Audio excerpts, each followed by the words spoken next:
21 años me fui de mochilero. Si todas las universidades me decían que no, yo era de, bueno, ni modo, se intentó. Pero ahora me habían dicho que sí. Pasaron 2 semanas después de clases y Macron lanza la segunda cuarentena. Queridos amigos, ¿cómo están? El día de hoy estamos en un episodio más de A Solas con Ari, con un invitado muy especial, Esteban Burgoa Cardoso. Les voy a contar quién es él para ponerlos en contexto. Esteban es economista de formación por la Universidad Mayor de San Andrés y con estudios en ciencias políticas en la Universidad de la Luz en Francia. Con un pensamiento liberal, ha desarrollado una destacada trayectoria como columnista en diversos medios digitales y experto en gestión de proyectos. Además, es fundador de Generación Bicentenario. El día de hoy vamos a estar conociendo más a profundidad sobre su trayectoria, su vida y los sueños que tiene. Así que Esteban, bienvenido. Muchas gracias, Ari. Primero agradecerte a ti, agradecer a tu equipo por el espacio que me están brindando. Y bueno, aquí con gusto compartir un poco de mi experiencia y espero le pueda servir a los jóvenes y bueno, y no solamente a los jóvenes, sino a cualquier persona que esté buscando un camino, que esté buscando un sueño y que esté buscando una razón para hacer algo bueno en nuestro país, ¿no? Gracias Esteban por el espacio y por el tiempo. Y bueno, vamos a iniciar y quiero comenzar con una pregunta clave que es ¿cómo era Esteban de niño? ¿Cómo era su infancia? Bueno, mi infancia ha sido relativamente tranquila, crecí en un barrio por Miraflores, en el barrio Gráfico. Actualmente volví a vivir ahí. Cuando decidí independizarme, justo fui a caer al mismo barrio donde crecí. Me gustaba mucho el fútbol en esa época. En esa época tenía la idea de que quería ser futbolista profesional, jugaba para el Mariscal Brown, pero también era muy aplicado. De pequeño creo que era muy aplicado en el colegio, me iba muy bien. Tal vez por suerte, quién sabe, o por los dioses que puedan existir, tuve fácil talento para aprender muchas cosas, ¿no? Creo que siempre he tenido un carácter muy determinado desde muy pequeño. Incluso hay una foto que mi mamá siempre me la muestra que es conmigo de 4 o 5 años en la típica marcha, ¿no? Del 6 de agosto, pero con una cara de enojado y voy a comerme al mundo a muy temprana edad, que hasta a mí me impacta ver esa foto, la verdad. Pero igual, y me acuerdo que mi otro sueño en ese tiempo era de si no iba a ser futbolista, mi sueño era estudiar en Harvard, ¿no? Obviamente por etcétera razones bueno, no se dio porque no es tan fácil como uno piensa como cuando es chiquito, pero creo que eso también me impuso a ser muy ambicioso, porque desde muy pequeño era muy ambicioso. Esteban, ahora que sabemos un poco más de tu infancia, vamos a ir rebotando de un lado a otro. Quiero que nos hagas una pequeña retroalimentación de quién es Esteban Burgoa. Bueno, Esteban Burgoa, en pocas palabras lo puedo definir como una persona que busca el conocimiento, una persona que tiene ambición por lograr un cambio y que no entiende el hecho de que cuando te dicen no se puede, es difícil. Creo que con más ganas soy más terco para hacer ese tipo de cuestiones. Alguien incremente que avanza, no importa qué suceda, no importa que esté al frente. Y no sé, para bien o para mal, soy incapaz de rendirme. Y ahí les comento, alguna vez yo dije, ¿por qué no me puedo rendir? De una vez ya estoy aburrido de esto, lo dejaré ahí. Pero hay algo en mí que me obliga a seguir, no sé cómo explicarlo, una fuerza interior que me dice, no importa qué suceda, vamos a caminar a través del Valle de la Muerte y vamos a ver hasta dónde llegamos. ¿Y Esteban siempre fue así? ¿O desde qué edad tuvo esa valentía? Creo que fue una característica mía siempre. En buena medida también fue una suerte de moldeaje, ¿no? Creo que yo siempre tuve un carácter ambicioso, pero también hay una suerte de aprendizaje. A mí algo que me sirvió mucho es que generé mucha disciplina para lograr realizar mis objetivos a través de las artes marciales. Eh, cuando tenía mis 12 años, me descubrieron que yo tenía flato en el corazón, razón por la cual ya no podía seguir jugando fútbol, porque cuando comienza la temporada te hacen un estudio médico, y cuando descubrieron esto me quitaron la ficha médica que me permitía jugar. Entonces, frustrado, me alejé del fútbol y decidí buscar otras cuestiones y ahí me metí al taekwondo inicialmente. Comencé con el taekwondo y ahí comencé a generar esa disciplina de terminar lo que he comenzado. Posteriormente me dediqué al kickboxing, al Brazilian Jiu-Jitsu, pero bueno, a través de las artes marciales comencé a generar esa disciplina que combinado con esa ambición que creo que siempre tuve, hace de que pueda seguir avanzando en la búsqueda de mis objetivos. Y bueno, las artes marciales te enseñan a recibir golpes y aguantarlos, digamos, literalmente. Eso también creo que moldea un poco tu mentalidad de decir, ok, aunque las cosas se pongan difíciles, no te tienes que detener. Quiero profundizar en algo que nos acabas de contar, que es el tema que dejaste el fútbol, que era algo que te gustaba. ¿Cómo lo tomaste? ¿Tus papás te apoyaban? ¿Qué hicieron? ¿Cómo fue ese momento? Por ejemplo, de cierta manera, mi padre estaba igual, estaba tal vez más obsesionado que yo en el que yo sea futbolista. Porque mi papá igual era muy gustoso del fútbol, digamos.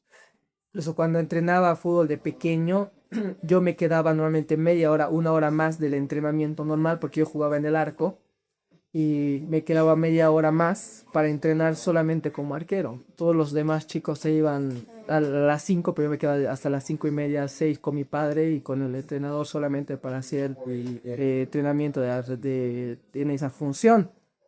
Por ejemplo, para mi padre creo que también fue una mala noticia cuando se enteró de que ya no podía jugar. Mi papá me llevaba en un fin de semana tranquilamente jugaba 5 partidos, un barrio gráfico, la federación, Cota Cota, luego iba a Copacabana, o sea, era lo que se llamaba un 7 ligas, digamos, jugaba en diferentes equipos. Pero bueno, fue un cacho frustrante, pero también creo que me permitió una reinvención de mí mismo también y comenzar a buscar lo que yo quería en algún punto. Mm, el fútbol creo que sí, no creo que haya sido algo impuesto por mi papá, Ujú. pero creo que influyó mucho, pero por ejemplo, el tema de las artes marciales sí fue muy mío, o sea, fue muy mi decisión y la verdad es que es algo que todavía siento muy parte de mí. Algunas veces todavía lo practico, digamos, de vez en cuando, ya no como me gustaría por el tiempo, pero yo sí siento que las artes marciales son una parte muy fuerte de lo que ahora soy. Y qué lindo que hayas encontrado eso. Esteban, pero el tema del fútbol, hablamos de que tenías bastantes partidos en fin de semana. ¿Eras buen alumno en el colegio? ¿O cómo afecta? ¿O por el tema del fútbol has dejado a un lado tus estudios? ¿Cómo ha sido? No, en realidad en los dos rendía muy bien, hasta por lo menos cuarto, quinto básico era primero del curso. Mis notas nunca bajaban de 60 porque como te decía, mi otro objetivo era estudiar en Harvard. Claro. Y yo tenía la mente de que si no tenía notas prácticamente perfectas no iba a lograrlo. Me acuerdo, ahí tengo dos anécdotas fuertes. La primera es que me acuerdo que en tercero básico mis padres trajeron mis notas y las de mi hermana. Mi hermana no es muy aplicada en el tema de lo académico. Ella tiene otros talentos que igual descubrió después, pero en ese momento no le estaba yendo muy bien.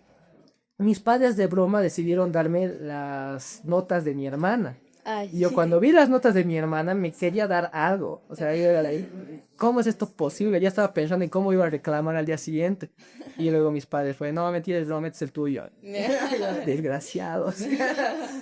Y la segunda que igual también fue un poco impactante y ahí tal vez es un mensaje que podría dejar a quien es padre y que por ejemplo en mi caso ya a varios de mis compañeros ya están comenzando a ser padres, es que a mí también hubo una suerte de frustración y que también me pasó igual ahí con mis papás y creo que fue algo que no supieron manejar en ese momento, cuando nadie enseña a ser padres, pero igual también creo que impactó por ejemplo mi rendimiento futuro.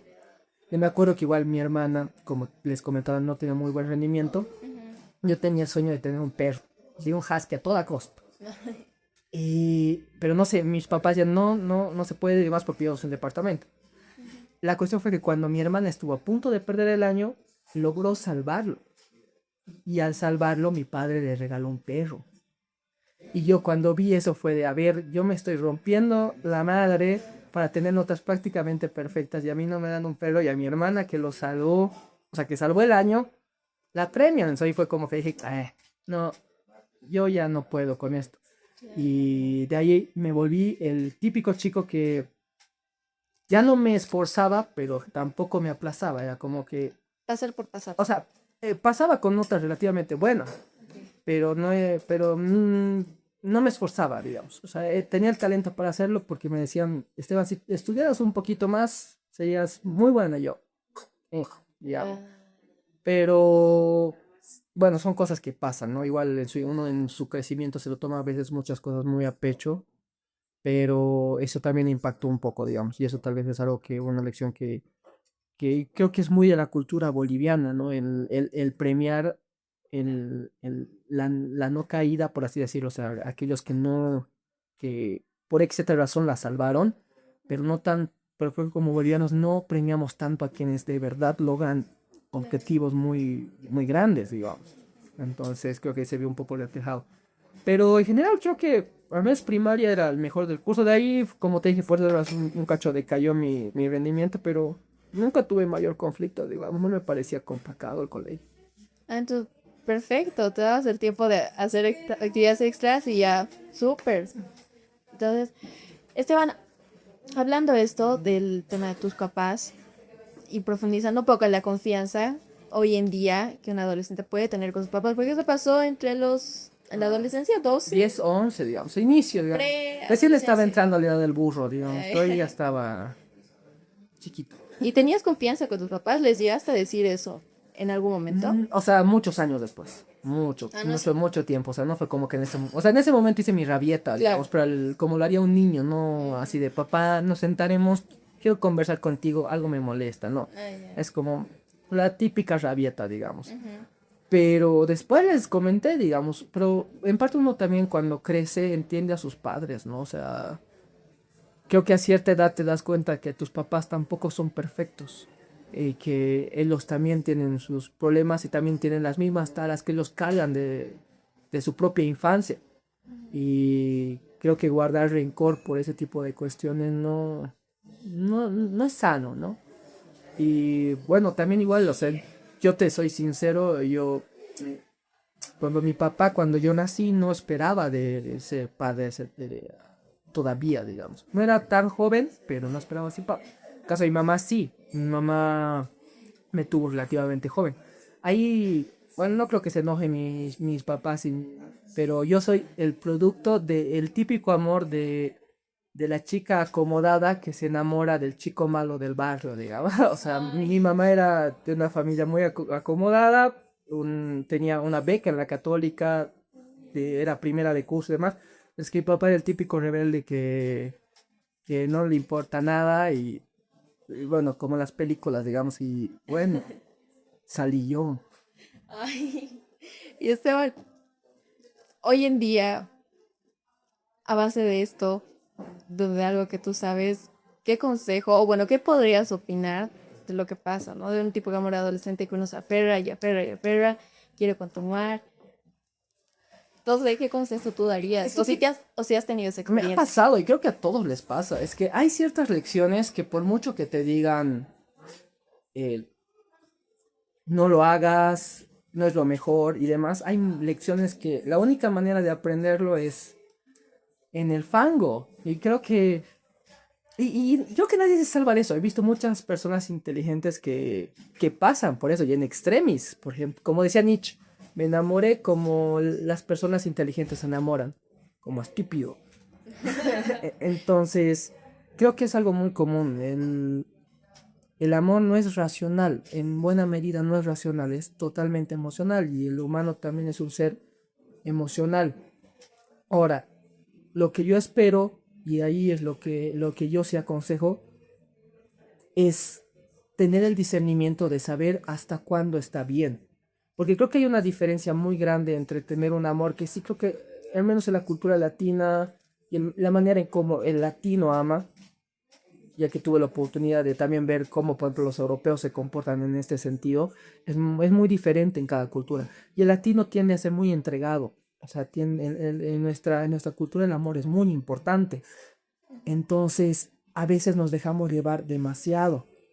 Y creo que casi todo hemos tenido un amor tóxico, entre comillas, aunque a veces también critico que ya creo que hemos llegado a un punto en que llamamos tóxico cualquier cosa ya también. Pero hay una diferencia entre un amor un cacho complicado, un amor adolescente y un amor ya de riesgo, ¿no? Que creo que el arte y es saber entender cuándo ya está dejando de ser un amor adolescente a pasar a ser un amor creo que ya está sentado en la zona roja y decir basta, digamos, y tanto para hombres como mujeres. Creo que igual también en el caso de los hombres, ahora creo que las mujeres hay una cultura mucho más fuerte de que ellas entiendan hasta dónde sí, hasta dónde no. Creo que ha habido un desarrollo mucho mayor, lo cual es totalmente positivo. Pero desde el lado masculino creo que todavía no, y también por cómo se aborda al hombre, es muy difícil el explicarle hasta dónde aceptar, hasta dónde no aceptar. Y también es por taras generacionales, ¿no? Por ejemplo, si tu chico te pega, si una mujer, no, pues ya basta. Y aparte eso puede escalar mucho más. Pero está mucho más aceptado que una mujer le dé el sopapo al chico y quede como la anécdota. Pero tampoco está bien. Y eso creo que son lecciones que muchas veces a los hombres no les enseñan. Y que creo que también es algo que se tiene que tocar. Porque también al aprender ellos a poner sus límites, creo que también entendemos, comenzamos a entender los límites de la otra persona, ¿no? Y gran consejo, te agradezco más bien por este consejo. Sé que a muchos les va a servir porque ahora se ve, ¿no? El tema de relaciones largas y entonces algo que está a flote al día de hoy. Pero quiero preguntarte, ¿cómo le iba a Esteban adolescente en el amor? Mal. Pésimo, pésimo, chicos. La gente me ve ahora y tengo compañeros de curso que no me reconocen. Netamente, este mensaje es para los nets del presente, solo decirles hay futuro, chicos, no se dejen llevar. Mira, te voy a decir qué tan mal me iba. Yo di mi primer beso a los 17 años. Así, y yo por primera vez saludé a una chica con beso en la mejilla a los 15. Mientras yo veía a mis amigos en los 15 años, ya ahí coqueteando, y no voy a decir más, digamos, de los rubros que estén, y yo ahí en el fondo, ¿no ves? Ay, qué bien, chicos. No, me iba muy, muy mal, o sea, muy mal. Pero ahí también fue una suerte de crecimiento propio. Yo te voy a ser sincero, en esa época yo tenía una autoestima muy baja. No me consideraba a mí una persona atrayente, alguien muy guapo, digamos, incluso era muy autocrítico conmigo mismo. Por ejemplo, mm, soy moreno, pero tengo pecas, por otro. Esa es la combinación entre mi madre, que es blancona, pero tiene pecas, mi papá es moreno, entonces yo salí moreno con pecas. ¿Cuándo han visto un moreno con pecas, digamos? Por otro lado, tengo un lunar azul en la frente. Aquí, si lo puedo, tengo un lunar azul en la frente que igual es muy, muy raro. Y estas pequeñas cualidades no me gustaban. O sea, en ese momento no me gustaban. Aparte de contexturas, y ahorita no soy muy ancho, en esa época pues mucho más flaco. Entonces, por estas cuestiones, tanto yo tenía muy mala percepción de mí mismo. Por lo tanto, eso se traducía en una inseguridad al momento de abordar este tipo de cuestiones. Pero creo que un día, hacia mis 17, 18, no sé hasta qué punto puedo hablar con, con amplitud, tal vez toco un tema que no está bien, me avisas. Adelante, adelante. Me acuerdo que a los 17, 18, mi mejor amiga me dice, Esteban, tú te vas a morir virgen. Así me lo dijo, así, a este paso están. Y cuando me dijo eso, yo era de, ya, tampoco podemos permitir eso. Y ahí comenzó una suerte de construcción, de agarrar y decir, ok, no estoy contento con lo que soy, es verdad, ya mucha gente le pasa, pero ¿qué voy a hacer? ¿Me voy a quedar sentado llorando y decir, qué macana y el mundo es malo conmigo? ¿O voy a hacer algo y voy a tomar mi propio futuro y mi propio destino con mis propias manos y voy a comenzar a construir el hombre que quiero ser? Y ahí dije, ¿qué hombre quiero ser? Y yo dije, quiero ser un hombre seguro, quiero ser un hombre atlético, inteligente y con ambición y demás. Y así me comencé a construir. Por eso muchas veces yo digo, yo en buena medida no soy lo que hicieron de mí, soy lo que yo hice. Asumí mi propia responsabilidad de mi propia existencia. Y de a poquito me comencé a animar a hacer cosas chiquitas, digamos, el que antes no hacía, digamos, el pedir ciertas referencias, el entrar a una tienda por mi cuenta y demás, hasta que le dio un punto que ya mi prueba final, hablarle a una desconocida, así, solo porque sí. Me acuerdo bien, ese día fue en un tour que fui con mi familia y había una chica muy guapa, ya todas somos amigos, que dije, ya, solo le voy a hablar, no importa si me bateas, no me importa, si me interesa, la cosa es solo hablar. Y fui y le hablé. Mi madre relegó en ese viaje porque ella había pagado el tour para toda la familia y yo me fui con la chica durante todo el tour, digamos. Y estuvimos hablando y nos llevamos bien, hasta ahora somos amigos, pero fue como mi última demostración de decir, ok, puedo hacerlo. Creo que el miedo no tiene que ser una razón para detenerte, incluso creo que tiene que ser una motivación. ese escozor de hacer las cosas, aunque normalmente cuando eres adolescente te detiene, creo que cuando tú aprendes a entenderlo es una de las emociones más interesantes, más bonitas que puedes tener. Que yo les digo que lo aprovechen, porque a medida que pasan los años y vas haciendo más cosas, te acostumbras a, o sea, a hacerlo tantas veces que esa sensación desaparece. O sea, dejas de sentirlo. O sea, preguntarle a alguien de 30, 35 años si siente algo cuando le habla a una desconocida en la discoteca, ya no sienten nada, pero creo que ese cosquilleo que puedes tener de joven es una de las cosas más bonitas que sucede en la adolescencia y en la juventud. Esos nervios son geniales. Y bueno, en esa época, como respondiendo a tu pregunta, no, yo era un desastre, así. Pero creo que ahora ya estamos mejor, ¿eh? Bueno, gracias por la anécdota, buenísima, me ha encantado. Pero hablamos de baja autoestima.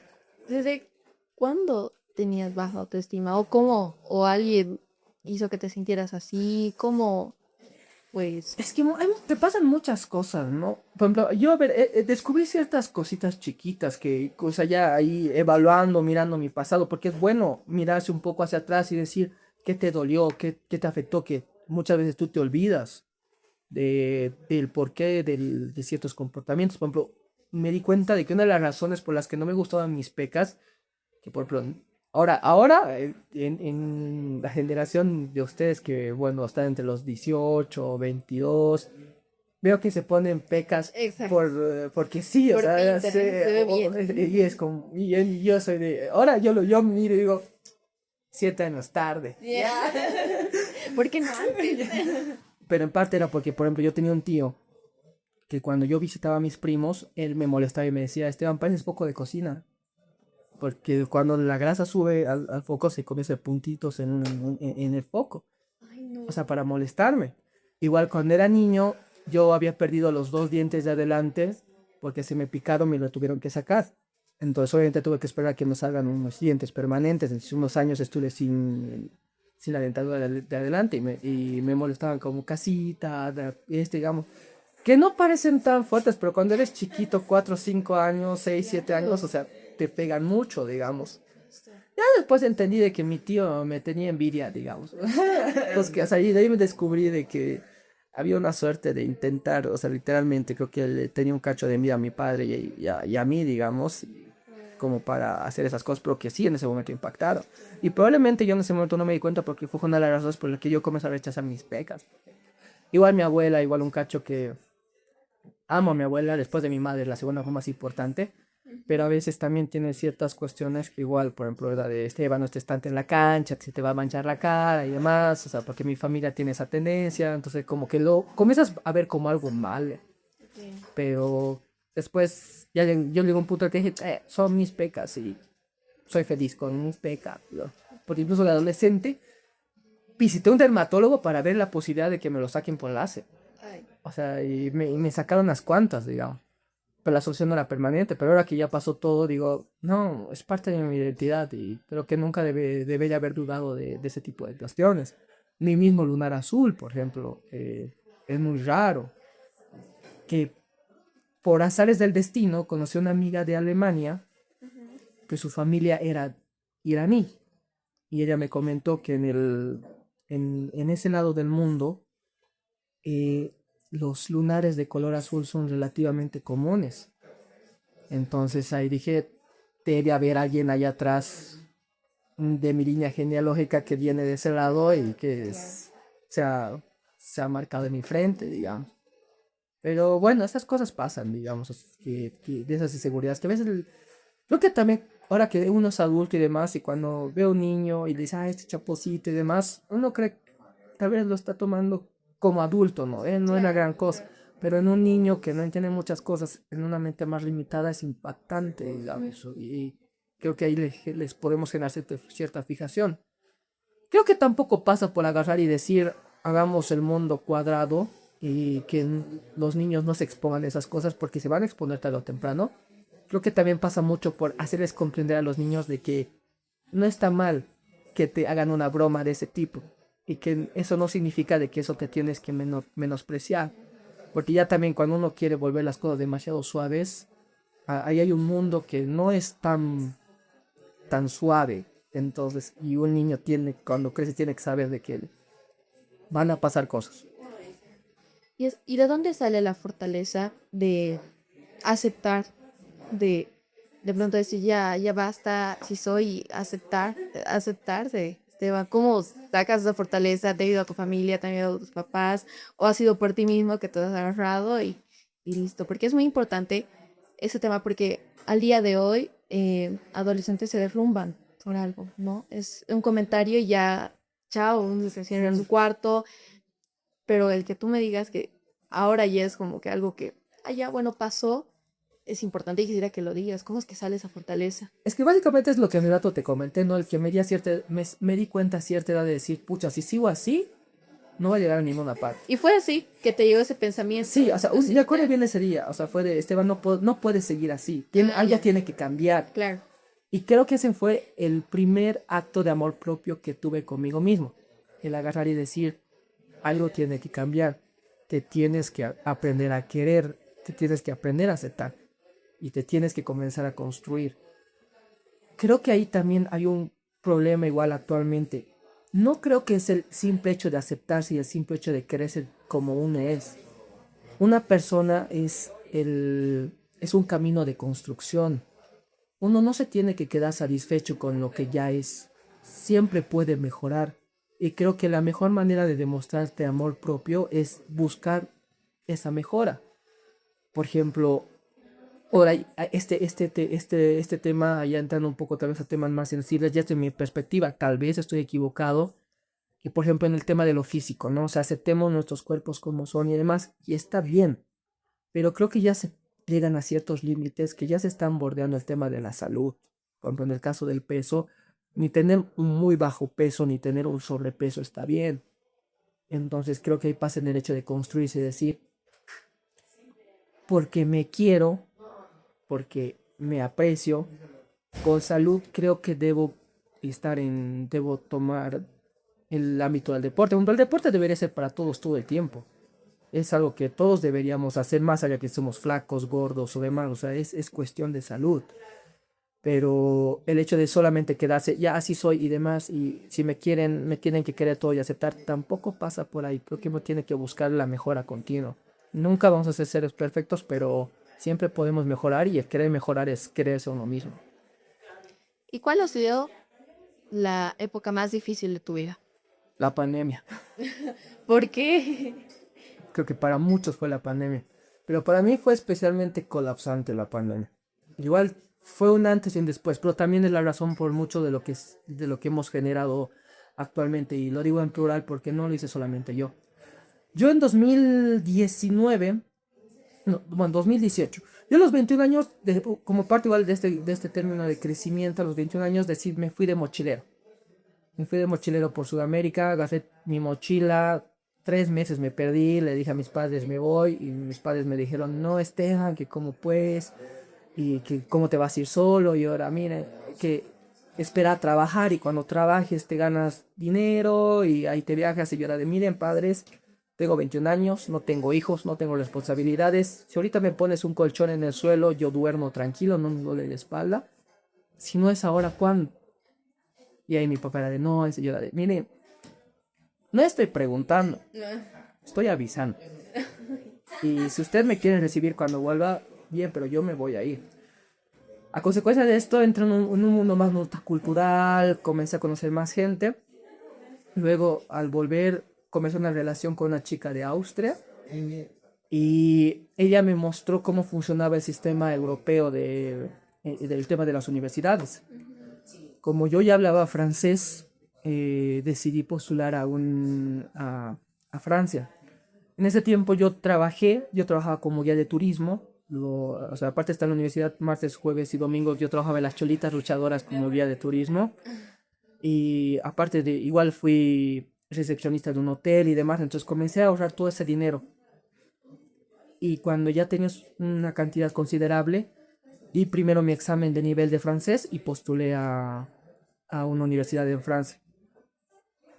Literalmente trabajé 2 años, o sea, porque todo el dinero con el que yo fui a estudiar a Francia salió de mi bolsillo. Mi pasaje, mis papeles, todo salió de mis propios ahorros. Y cuando postulé a 3 universidades. En esa época tenía, ahí tuve igual mucha suerte. Tenía un amigo en la embajada francesa que él me enseñó cómo hacer las postulaciones, me apoyó en eso. Postulé a 3 universidades, a Lyon, Estrasburgo y Montpellier. Y me acuerdo que una de las condicionantes para llegar a postular era que necesitaba tener 10.000, valor de 10.000 euros en mi cuenta bancaria. Chicos, tenía 22, 23 años y no, ¿quién va a tener 10.000 euros a esa edad? O sea, yo debía haber ahorrado unos $3.000 más o menos, pero no tenía los 10.000 euros. Y mi familia tampoco no es una familia acomodada, por así decirlo. Mi madre lo fue en algún momento, pero bueno, cuando murió mi abuelo, los negocios se fueron a cierta parte, entonces eso generó una decaída económica en la parte materna de mi familia, entonces no tenía alguien que pueda decir nosotros le vamos a dar. Pero para mi buena suerte, yo por X razón conocí al cónsul de Canadá en Bolivia en esa época. Nos volvimos muy buenos amigos. Yo me acuerdo que en una época, o sea, yo no sabía que era el cónsul. Y hablábamos y demás. Y me dije, ¿vos de qué trabajas? Soy el cónsul de Canadá. Y yo, ¿por qué no lo has dicho? Y él, ¿por qué tenía que decirlo? Ahí es un buen punto. Y cuando le comenté esto a él, me dijo, ya, yo voy a mandar una carta a la embajada francesa que yo te voy a padrinar. O sea, simbólicamente no me iba a dar el dinero, pero iba a decir que me iba a dar el dinero. Cuando él manda la carta con el sello del consulado canadiense, Francia dice, ok, esto es más que suficiente para nosotros, no necesitamos más y acepta. Y llega la pandemia. Cuando llega la pandemia, me tenían que decir hasta marzo si iba a lograr llegar a Francia, o sea, si estaba aceptado. O sea, como que tú mandas a cada universidad y cada universidad te responde. Te podían dar los 3 positivos, podían decirte 2 sí, 1 no, podían decirte todos no y ahí queda. Entonces yo estaba esperando, por la pandemia lo recorrían. Antes llegó junio y yo dije, ya fue, digamos, todos los países estaban disminuyendo sus presupuestos y obviamente tu prioridad no van a ser los extranjeros, ¿no? Hasta que llegó julio y fue en el cumpleaños de mi mamá. Contra Strasbourg ya me había respondido, me había dicho que no. Yo dije, ya fue. Y en una parte de mí quería que todos me digan que no, porque era el miedo del reto de ir allá. Y llega el cumpleaños de mi mamá el 7 de julio y en la mañana veo mi celular en un correo de Lyon. Luego lo veo después, ese rato yo me fui a la cocina con mis hermanos, que feliz cumpleaños, mamá. Era el mediodía, luego yo voy y agarro mi celular y veo el correo de Lyon y que había sido aceptado. Y era de, una parte de mí estaba feliz, una parte de mí estaba preocupada. Feliz porque lo había logrado, digamos, lo había logrado. Preocupado porque ahora la responsabilidad estaba en mi lado. Si todas las universidades me decían que no, yo era de, bueno, ni modo, se intentó. Pero ahora me habían dicho que sí. Yo dije, si acepto o si rechazo, no importa cuál de las decisiones tome, me va a marcar para siempre. Porque si decía que no, iba a ser de qué hubiera sido de mi vida si hubiera ido. Si decía que sí, significaba un gran reto.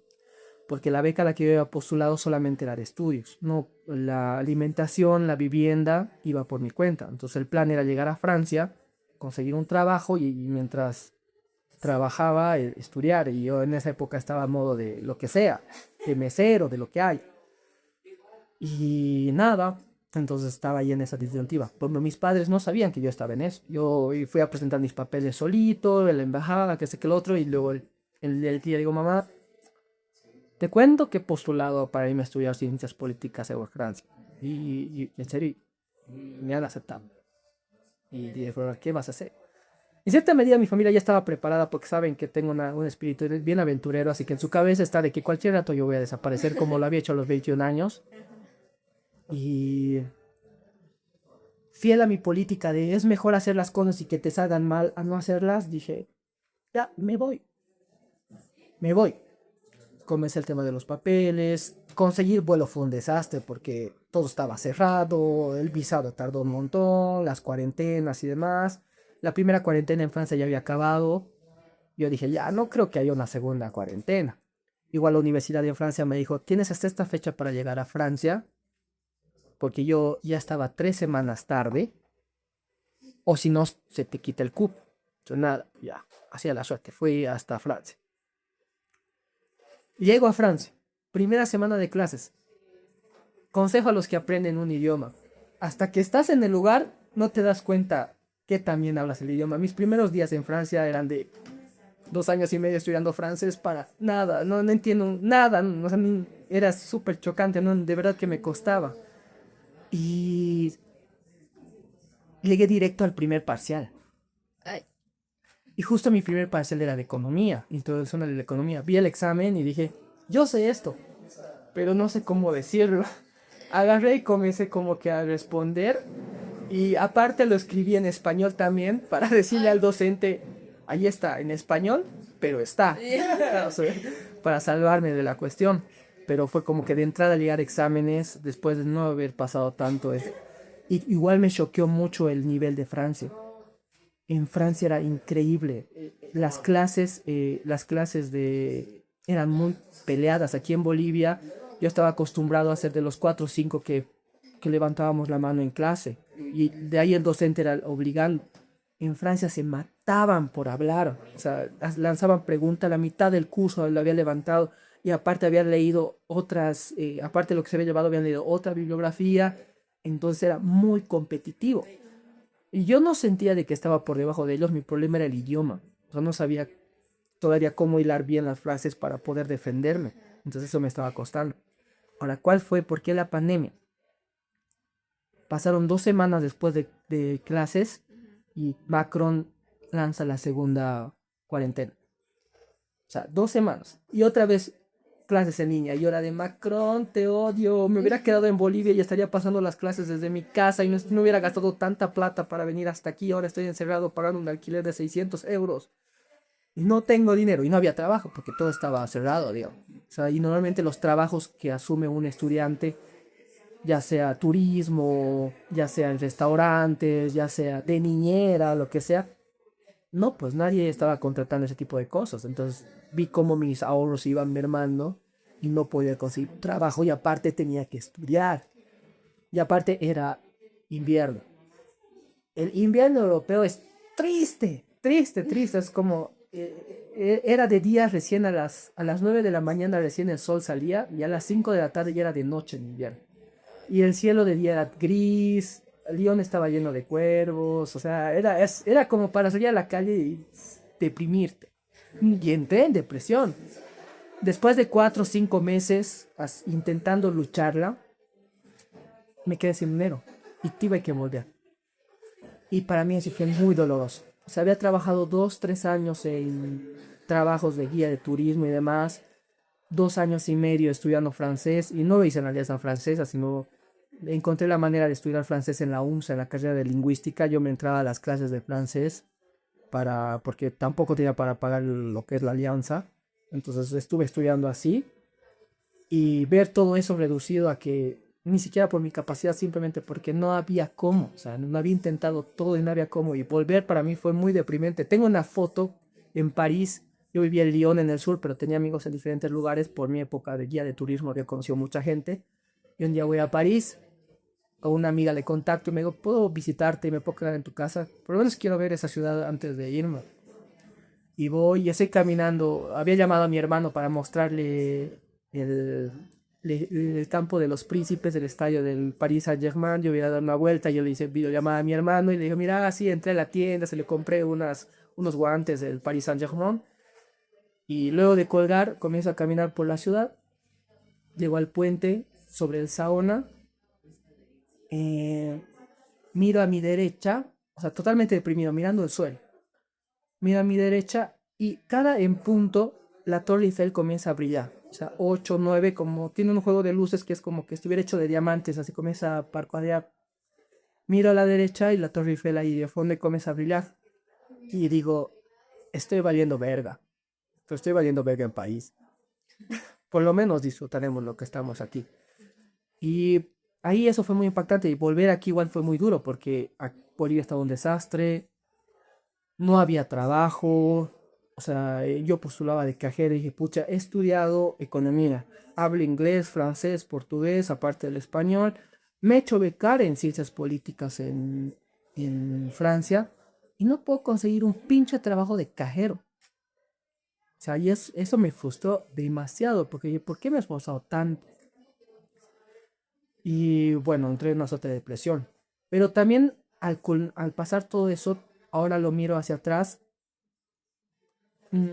aunque en su momento lo veía como el fin del mundo, ¿no? De pucha, he luchado tanto por este objetivo y ahora no lo tengo. Me abrió otros caminos que ahora creo que no lo cambiaría. Por ejemplo, hay gente que me dice, ¿por qué no ves de volver a Europa? Yo, ahorita creo que no tengo nada que sea en Europa. Creo que ahorita mi trabajo está en Bolivia. Y aunque muchos ahorita están en modo hay que escapar, yo digo, no, aquí es lo que hay que hacer y yo amo mi país. Y eso me permitió volverme a crear, volverme a descubrir y ver que de eso, de momentos como ese, pueden salir cosas muy buenas.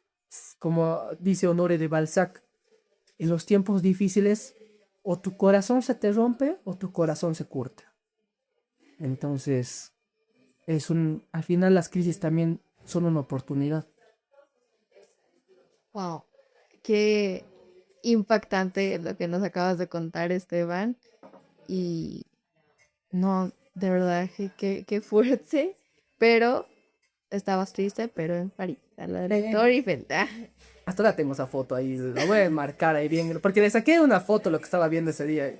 Y esa foto se llama, con un celular truchísimo, una mala cámara, pero es mi foto favorita y literalmente se llama así esa foto. Valiendo verga en París. buen título. Esteban, ¿qué es algo que cambiarías de tu pasado? Con lo que me acabas de contar. ¿Hay algo que cambiaría de tu pasado o lo dejas así? Porque he escuchado ya varias veces que no cambiarían nada de su pasado porque es la razón de lo que son ahora, de lo que son. O tú sí cambiarías algo. Yo sí cambiaría una parte de mi pasado. Y tiene nombre y apellido, pero creo que no es importante ahondar mucho en ello.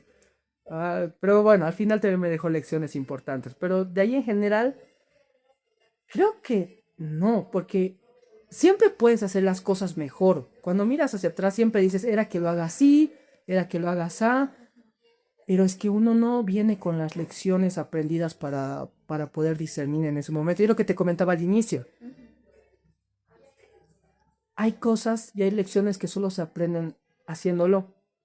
Y aunque en algún momento me dolió pasar por ciertas situaciones, no me arrepiento al momento de decir que mucha de mi filosofía de vida es mejor animarse y que las cosas salgan mal a no hacerlo y quedarte con la duda. Desde las cosas más pequeñas, ¿no? De tomar ese curso, de hablarle a esa chica en la discoteca, de animarte a viajar, a tomar la beca, aunque tengas miedo a estar solo, es mejor hacerlo porque creo que una de las cosas más tristes que le puede pasar a cualquier persona, y me prometí a mí mismo que no le iba a permitir que me suceda, es llegar a tu lecho de muerte y quedarte con cosas que digas, era que en ese momento lo haga. Creo que una vida bien vivida es cuando estás a punto de dar tu última respiración y decir, me mamé, qué buena vida tenía. Con lo bueno, con lo malo. Creo que eso nadie te lo quita. Claro, es un buen mensaje para los jóvenes de hoy en día, porque de pronto surge el miedo de, hablando con el tema de carreras, surge mucho que los papás, porque el papá, digamos, es abogado, dice, tienes que ser abogado, pero el otro quiere ser, no sé, pintor, entonces surge ese miedo de, si hago este, si no hago. Entonces creo que es muy importante tomar en cuenta ese consejo. Pero quiero hablar del tema de tu carrera, Esteban. ¿Cómo es que tú sabes lo que quieres estudiar o cómo encuentras tu vocación? Porque al día de hoy es muy complicado. De pronto a alguien le gusta el baile, pero dice, no vas a ser profe de danza. O alguien quiere ser, no sé, quiere ser abogado solo porque el papá tiene ahí su empresa, no sé, y con varias cosas. ¿Cómo es que tú encuentras tu vocación? Bueno, creo que yo tuve suerte. En todo caso, yo ahí decir, estudien lo que quieran, no hay trabajo para nada. Mentira, es broma. Pero siempre hay maneras, ¿no? Yo sí tuve suerte. En colegio tuve un profesor, mi profesor de geografía y de historia, un crack, le decíamos Clark Kent, porque era grandote, siempre iba con su traje y te daba la sensación de que se iba a quitar el traje. Las chicas en la prepromo babearon por este profesor, pero él era muy inteligente, muy inteligente. Y él fue la primera persona que creo que vio talento en mí. Cuando, cuando terminaba la clase se daba un poco más de tiempo para charlar conmigo, me daba libros aparte, me recomendaba cosas, o sea, comenzó a darme una atención diferente. Y a partir de las clases de geografía, comencé a entender de que yo comencé a pensar de que para entender el mundo, mucho pasaba por las transacciones, por lo económico. Inicialmente yo quería estudiar administración de empresas. Cuando llegué a la promoción busqué qué significaba administración de empresas y dije, no es esto. Y luego paré en el pensum de economía y dije, aquí está.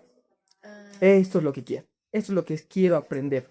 Incluso ahí yo les aconsejaría a los jóvenes de que busquen lo que quieren aprender, porque muchas veces uno cree que cierta carrera es lo que te va a enseñar y luego te topas que esa carrera no estudiaba exactamente eso, digamos. Y eso también a veces es por falta de curiosidad nuestra, de agarrar y decir, a ver, ¿qué estoy estudiando? Irse a tomar el tiempo de revisar el pensum, de revisar qué es lo que hay detrás. Entonces, creo que ahí tuve mucha suerte. Yo, mm, en ningún momento de mi carrera tuve la duda de si estaba estudiando lo correcto. Siempre fue economía, estudié economía. Más que de eso, también tengo amor al conocimiento como tal. Me gusta leer mucho de filosofía, historia, política, economía. Incluso alguna vez estuve hasta indagando en física cuántica. Obviamente no haciendo las ecuaciones, digamos, solamente entendiendo los conceptos, digamos, pero el hecho del gusto. Pero creo que para mí fue muy fácil. Creo que no tuve tanta dificultad en ese reto de buscar si quería o no economía. Entonces, perfecto, no he tenido dudas, Sí, la para verdad, mí no. uy, En eso tuve suerte. ha fluido de manera muy natural. Muy bien, Esteban, ¿qué consejo le podrías dar de pronto a los papás y a los jóvenes? A los papás en tema de imponer la carrera, ¿no? Y decir, tú tienes que estudiar economía, por ejemplo, no periodismo, como alguna vez me lo dijeron a mí. Em, y a los chicos en tener ese peso de los papás de, no, yo tengo que hacer esto y quedarse con eso, con esa carrera que realmente no les gusta. ¿Qué consejo podrías dar? Bueno, yo daría dos consejos. No, pero ahorita igual un cacho igual me pasa. No me puedo poner en el lugar de padre porque no soy padre y es un rol creo muy diferente a lo que uno cree hasta que sucede. Pero por ejemplo soy hermano mayor, mi hermano mayor está en la promoción, así que está igual en la misma disyuntiva de qué quiere estudiar. Él ahorita está entre derecho y marketing. Yo sinceramente, debo ser sincero, estoy presionando para que se vaya hacia el lado de las ingenierías, pero al final la decisión yo sé que es de él totalmente. Pero creo que también hay que tener una suerte de responsabilidad de ver cómo están surgiendo las cosas. O sea, de ver cómo está evolucionando el mundo, ¿no? Aquí también hay una suerte que creo que va mucho desde el tema educacional. Nuestro nivel en matemática, en física, en química como país no es muy alto. O sea, creo que no nos lo enseñan bien, lo cual hace que mucha gente que tiene cierta tendencia a esas cuestiones le ve la dificultad y se desanima. O sea, tal vez quieren meterse algo de matemática, pero en el colegio no les va bien en matemática, entonces no lo van a hacer y prefieren irse a las letras. Y eso no significa de que las carreras de ciencias sociales y demás sean mucho más fáciles, ¿no? Muchas veces igual se termina complicando para mucha gente. O si no ve a alguien que piensa que estudiar filosofía es simple y luego los ves ahí rompiéndose la cabeza con un libro de Nietzsche o de Hegel, que también son conceptos muy complejos. Creo que los padres sí tienen que guiar un poco, o sea, ponerles sobre la palestra y decirles, chicos, el mundo es así, el mundo es así. Pero también creo que tiene que ver esa confianza de decirle, al final también es tu futuro y tú lo vas a construir. Si tú lo quieres tomar así, adelante. Y cuando uno lo haga, que tenga el coraje de agarrar y decir, ok, y de ser consecuente. Ahora creo que tenemos muchas oportunidades. Creo que es la mejor época que ha habido en la historia de la humanidad, aunque la gente piense que no. Y al menos los jóvenes ya no solamente nos limitamos a lo que es Bolivia. Hay muchas oportunidades allá afuera. El mundo es inmenso y al mismo tiempo es un pañuelo. Es, es- yo viajando descubrí de que Sao Paulo, que para gente que es como al otro lado, está ya lejos, ¿no? Es como ir aquí a la esquina, solamente es animarse. Entonces yo les pondría, si se van a poner en perspectiva, digamos, de ciertas carreras que en Bolivia se nota que no dan, por ejemplo, la danza. Seamos sinceros, Bolivia culturalmente es muy limitada, no vas a encontrar muchos grupos en el que tú puedas vivir de danzarín. Es la realidad, receta. Entonces, ten tu perspectiva para proyectarte en espacios donde tú puedas, o sea, construir tu carrera profesional en ese sentido. Si al final los espacios están en Europa, en Estados Unidos, en Inglaterra, bueno, pues estudia danza, pero aparte estudia inglés, para que cuando termines tu carrera puedas comenzar a abocarte a esos espacios. O sea, creo que también pasa mucho por eso, o sea, también saber qué suelo estás pisando y si en ese suelo no vas a poder crecer, prepárate para cambiar de lugar, porque al final esperar que también Bolivia de un día para el otro apoye cierto tipo de temáticas mucho más académicas, que es algo que, por ejemplo, yo ahorita estoy batallando, es muy difícil. Entonces, no digo de que no tomes el reto, pero si vas a tomar el reto, tómalo de manera seria y haz un plan para afrontarlo y sé consecuente. Sí, totalmente. Así que, súper. O sea, yo creo que lo que estamos hablando ahora va realmente a ayudar a muchos jóvenes y espero así sea. Y las primeras cosas que estás diciendo van a ir a mí. Porque ese es el punto, el cosechar y el tener todo ese tipo de consejos, mensajes que nos das y a base de eso ya buscar las oportunidades. Porque hay hoy en día muchas dudas de lo que uno quiere hacer y también la presión social de los papás, de la familia, de que alguien tiene que hacer algo, pero bueno, yo creo que es momento de romper ese tipo de cadenas. Entonces, Esteban, quiero preguntarte ahora, vámonos al tema de generación bicentenario.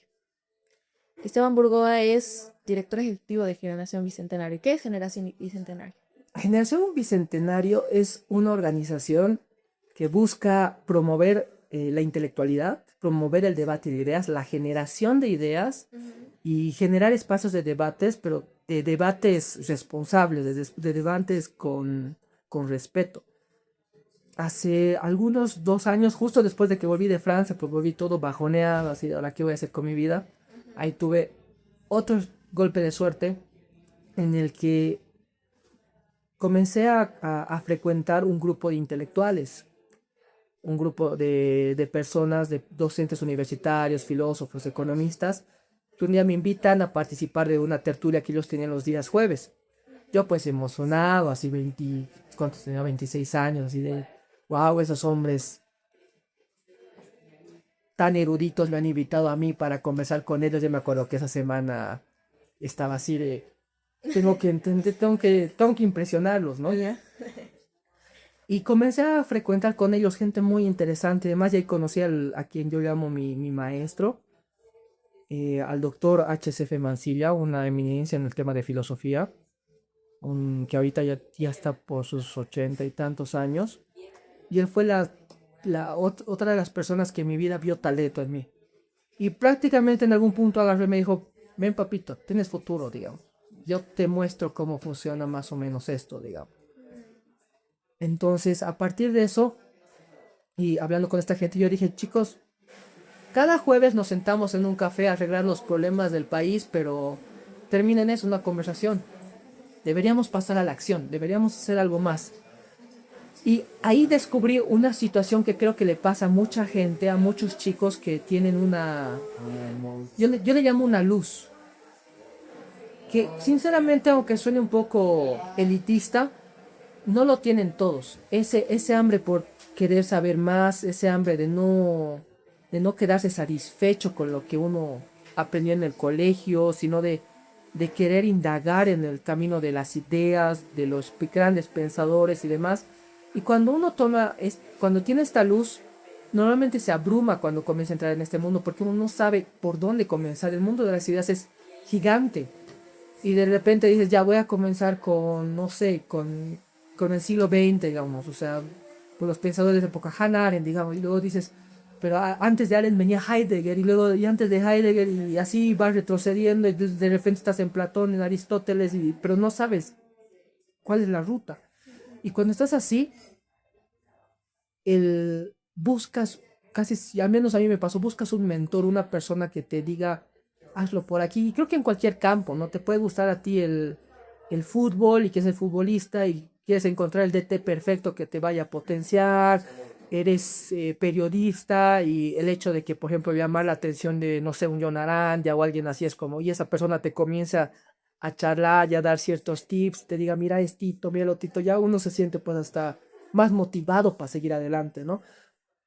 Entonces, creo que de cierta manera cuando uno es joven busca una palmera en donde refugiarse, una sombra que le diga, tranquilo, nosotros te vamos a ayudar o yo te voy a ayudar para comenzar en esto.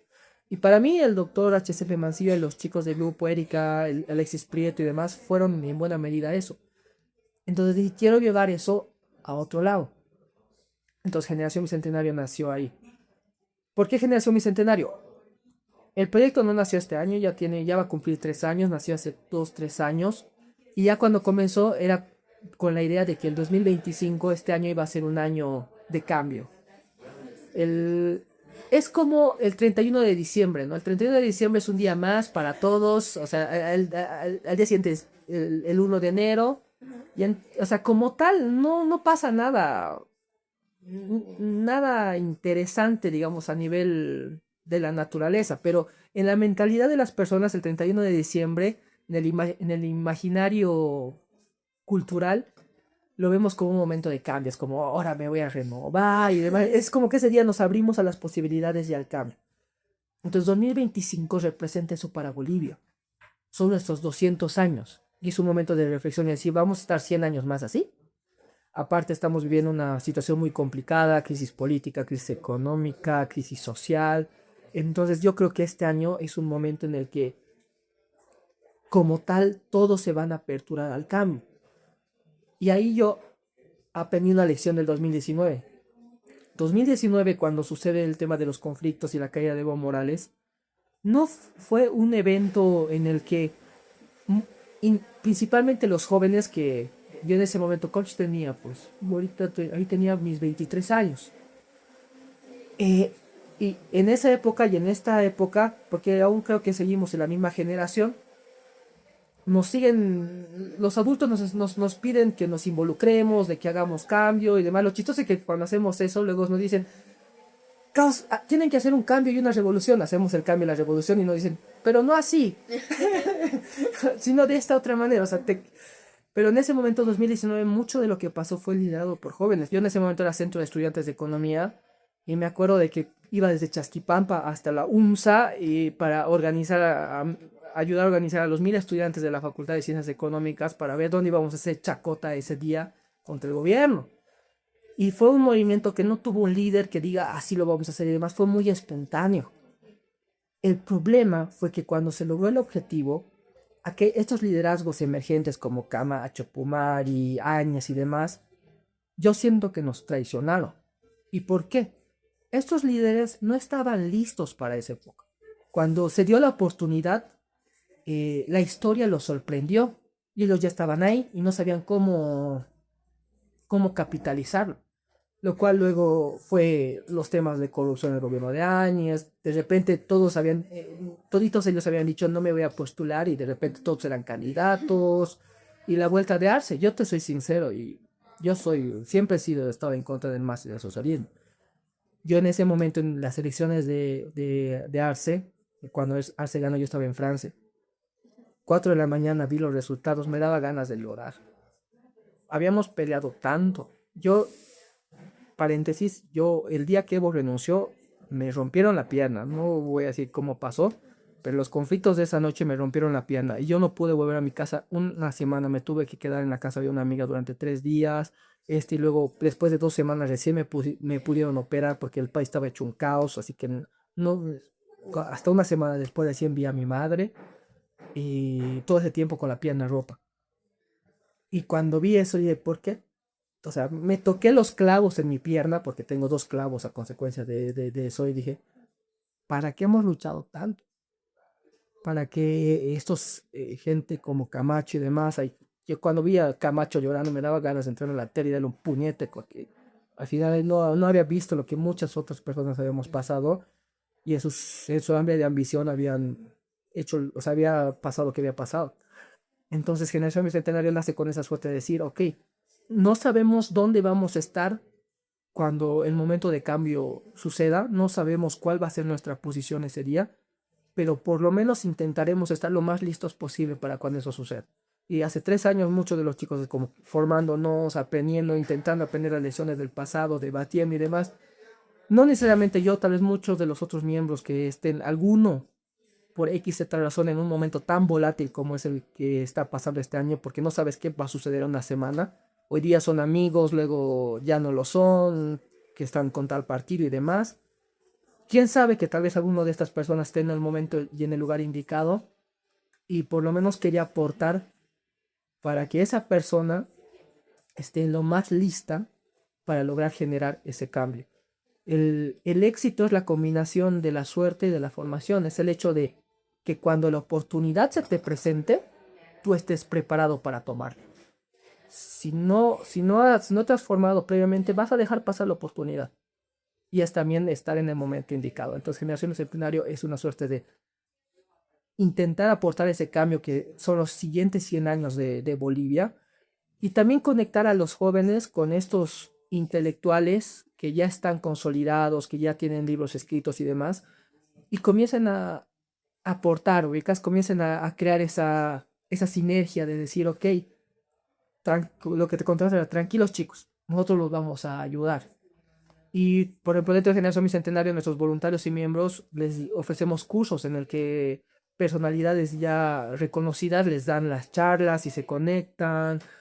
Robert Blockman, que por ejemplo es el curso de liderazgo, Sayuri Loza, que es muy conocida, da los cursos de historia, el doctor H. más de la filosofía. Entonces, acercamos a esos jóvenes para que los tengan aquí, los conozcan personalmente, y ya comienzan a cantar. Por ejemplo, Sergio, que hace poco presentó su libro, en el que ustedes estuvieron presentes, fue un caso de éxito de ese tipo, digamos. O sea, él conectó con muchos de estos otros pensadores mucho más expertos y le prologaron el libro, le hicieron comentarios y demás. Entonces, es esa suerte, porque también queremos la organización no solamente es una organización que realiza eventos para que las personas ya consolidadas den charlas, sino es para que queremos ayudar a que, a que nazca la nueva generación de intelectuales. O sea, los voluntarios de ahora, para mí, yo estoy seguro, en 20 años van a ser las personas que van a ver escribiendo los libros y demás. Bolivia tiene una larga historia de gran intelectualidad. Siglo XX en Bolivia, aunque mucha gente no lo sabe, hubieron grandes pensadores bolivianos, que incluso a veces son más reconocidos afuera que aquí mismo. Mayorga, por ejemplo, sus libros en Argentina se venden a montones, pero aquí murió en el olvido. Pero queremos lograr resurgir eso. Es muy triste lo que está pasando en Bolivia. Nosotros vemos la política nacional. El concepto de diputados que tenemos son tipos golpeándose en la Cámara Legislativa. Hoy día creo que le lanzaron el refresco al Cuellar, otra diputada masista, por hablar mal del Evo. O sea, creo que los programas de tendencia amarillista son más respetuosos que los de política actualmente. Y eso está mal. O sea, deberíamos nosotros tener legisladores que hablan de ideas, que debaten de cosas importantes. No, sé que, no que se estén diciendo, te has metido con el otrito, te has metido con el otrito. O sea, parece farándula. O sea, y eso también es un ejemplo de la decadencia cultural de Bolivia. Y no sé si lo vamos a cambiar nosotros, pero queremos dar nuestro granito de arena para que pueda realizar a gente muy talentosa. ¿Y cómo es que alguien puede unirse a Generación Bicentenario? Como si algún joven que se interese por estos temas, que quiera ser partícipe de esto, ¿cómo lo podría hacer? Nosotros hacemos llamado a voluntarios 2 veces al año. El primero es en mayo, si me acuerdo bien, y el segundo es en noviembre, en el que hacemos una suerte le hacemos el llamado, llenan un formulario con 5 preguntas básicas para que los conozcamos, luego les hacemos una entrevista y de ahí pasan a ser voluntarios.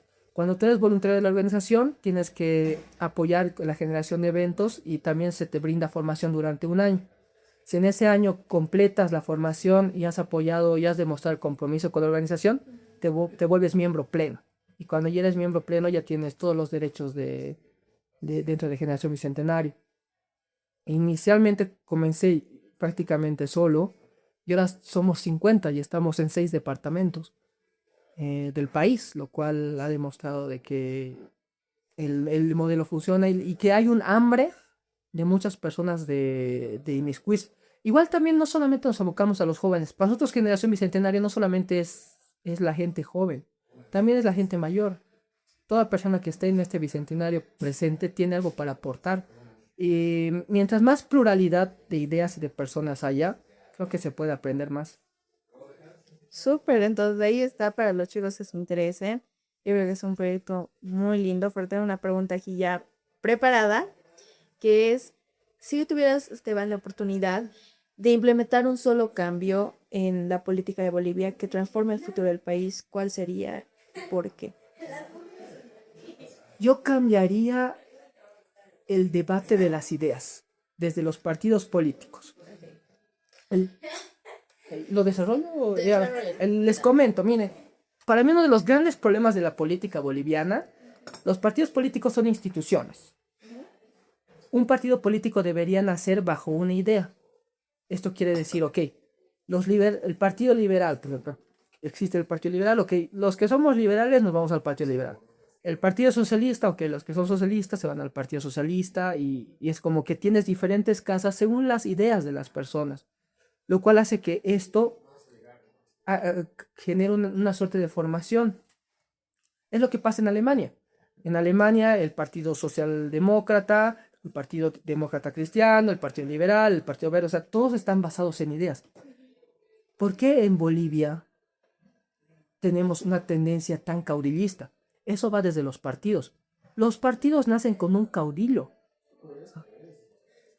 UCS fue el padre de Johnny Fernández. Condepa nace por Palenque, el más Evo Morales, ADN Banzer. ¿Y eso qué significa? De que los partidos no están basados en ideas, están basados en personas. Un partido nace para apoyar a una persona. Y cuando esa persona muere o le pasa algo, el partido desaparece. Entonces, las personas mueren, las personas pasan, las ideas no. Entonces, nosotros no estamos hablando de ideas, estamos hablando de personas. Por eso también nuestras instituciones, el cómo manejamos nuestro gobierno, no se basa en qué tipo de país queremos, qué tipo de gobierno queremos, qué hay que modificar. No, ahorita estamos pensando en el Emo, el Manfred, el Tuto, o sea, parece un reality show, o sea, de quién es el más popular. O sea, y ese es el problema. Yo cambiaría en que los partidos políticos comiencen a basarse en ideas. Por ejemplo, en Europa, cuando tú eres joven y te interesa la política, digamos, si eres de cierta tendencia, ese partido te comienza a formar y te dice, así nosotros pensamos y demás, son las ideas y este que lo otro. Y cambian de liderazgos todo el tiempo, entre ellos hacen debates internos, pero la idea sigue. O sea, lo que importa es la idea, que el proyecto de país que queramos, no el quién va a estar adelante. Por ejemplo, preguntarle a los suizos, la mayoría de ellos no saben quién es su presidente, porque no es lo más relevante, sino el camino que está tomando su país, la idea detrás del Estado-Nación. Creo que es una de las grandes falencias. El boliviano, cuando va a elecciones, espera un Mesías, un hombre elegido con una inteligencia prácticamente de un dios que cuando llegue al poder vaya a solucionar todos nuestros problemas. No existe alguien así. Tenemos que hacernos responsables nosotros mismos y entender de que no va a haber alguien que no va a venir un político perfecto de que nos vengan a salvar. Entonces no hay que depender de ellos. Lo que tiene que importar es las ideas que están representando me van a perjudicar en mi camino a solucionar yo mis propios problemas, sí o no. Y básicamente basarse eso. Creo que el gran problema de los bolivianos es que seguimos esperando a alguien estamos esperando a Jesús en la tierra y eso no va a suceder. Y de esta forma es cierto lo que dices. Y bueno, todo lo que compartes, Esteban, yo creo que, no sé, es muy fuerte, más que todo por lo que pasa en el país en este momento, que los jóvenes nos damos cuenta. Y más bien quiero preguntarte y que lo digas, si es realmente importante que los jóvenes sepan de política, porque yo escuchaba hablando con unos amigos que no sé para qué, digamos, conocer de políticas y, por ejemplo, yo aún no voto. Amigos de mi edad me dicen, no sé para qué si aún no voto. Entonces, de X el tema. Es importante que los jóvenes conozcan de política. Es importante, es responsabilidad. Mira, y esto yo se lo digo a mucha gente, especialmente mayor. Hay gente, la gente, para mí, la gente que votó por el MAS en cualquier momento de sus anteriores gobiernos es tan responsable como el MAS de lo que nos está pasando, porque ellos los pusieron ahí. Es una suerte de responsabilidad ciudadana. Ahora, tampoco espero que todos sean politólogos, digamos, o sea, no todos tienen que saber, o sea, zapatero a su zapato, ¿no? Pero creo que hay conceptos básicos que toda persona tiene que entender al momento de votar, o sea, qué es democracia, qué es división de poderes, por qué votamos, por qué elegir, o sea, porque creo que no tendríamos derecho a quejarnos si no nos inmiscuimos. Si los mejores no nos metemos en la política, los peores van a gobernar. Y es lo que está pasando. El mal, lo único que necesita para triunfar es que la gente buena no haga nada. Entonces, si nosotros simplemente decimos, ok, ese mundo es horrible y demás, en Bolivia no hay política. La política es hermosa, la política es elegante, la política se trata de ideas, la política es debate. Lo que en Bolivia hay es politiquería. Simple y pura politiquería. Barato. Pero si queremos nosotros los jóvenes tener ese cambio, tenemos que inmiscuirnos. Y lo digo porque es una responsabilidad. Yo veo a mi sobrino que ahorita tiene 3 años, el hijo de mi hermana. Yo no tengo mis propios hijos, pero lo veo y digo, yo no quisiera que él nazca en el país en el que yo nací. Y la única manera de asegurarme de que el futuro sea mejor es que lo construyamos nosotros. La única manera que él te puede asegurar de que el futuro sea mejor es que lo construyas tú. Y si no te inmiscuyes, ¿cómo lo vas a construir? Y bueno, ahí está algo para que los dejes pensando de pronto a los chicos, porque para mí ha sido muy enriquecedora toda esta entrevista. Más bien te agradezco por el tiempo que nos has dado. Y quiero terminar con una pregunta que me parece fundamental con todo lo que nos has contado. Si Esteban, adolescente, viniera corriendo hacia ti, ¿qué consejo, qué le dirías? Yo le aconsejaría que aprenda a gestionar mejor sus emociones. Yo le aconsejaría eso. Es igual, es tal vez una pequeña lección que aprendí un poco tarde. Cuando era adolescente, yo tenía la mala percepción de que los sentimientos eran debilidad. Entonces, reprimía mis emociones. Porque decía, mientras menos sienta, más fuerte voy a ser. Lo cual como consecuencia hizo que eventualmente sea una persona muy emocional, incapaz de expresar sus sentimientos. Y normalmente no nos enseñan a gestionar o sea, desde chiquitos tal vez nos deberían enseñar, ahorita estás sintiendo enojo, ahorita estás sintiendo felicidad, no está mal que sientas así, pero tienes que aprender a manejarlo, porque muchos errores uno comete cuando las emociones están a flor de piel y a veces comete errores en ese sentido, dice o hace cosas que no debería hacer o decir. Entonces, yo sí, creo que el mayor consejo que le daría al este adolescente es, ok, tienes tu inteligencia intelectual, es, es buena, es aceptable, pero trabajando inteligencia emocional, creo que eso es algo que no deberíamos dejar de lado. Qué lindo, Esther. Gracias, gracias por ese tiempo. Y realmente hay muchas cosas que hay que tomar en cuenta a partir de ahora. Muchas de las cosas que has dicho es para que dejan pensando en qué estamos haciendo bien, qué estamos haciendo mal, cómo podemos mejorar. Te agradezco por el tiempo que nos has dado para hacerte esta entrevista y yo creo que les va a servir muchísimo a varios jóvenes, a varias personas que lo vean y principalmente a nosotros que estamos aquí, Cristian, Nico, que están detrás de cámaras y más bien agradecerles también a ellos por la producción que están haciendo. Gracias, Esteban. Gracias a ti, Ari, gracias a los chicos igual.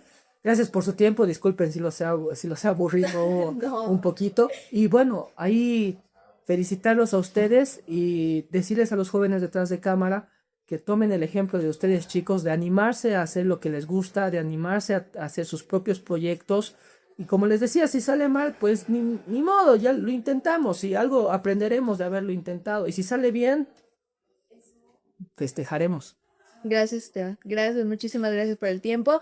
Esta ha sido una colaboración con Cristian y Nico que están detrás de cámaras y por supuesto, y Esteban por todos los consejos, por todas las palabras que nos has dado, que va a servir muchísimo, como ya te lo he dicho. Entonces, nos vemos en un siguiente capítulo de este programa.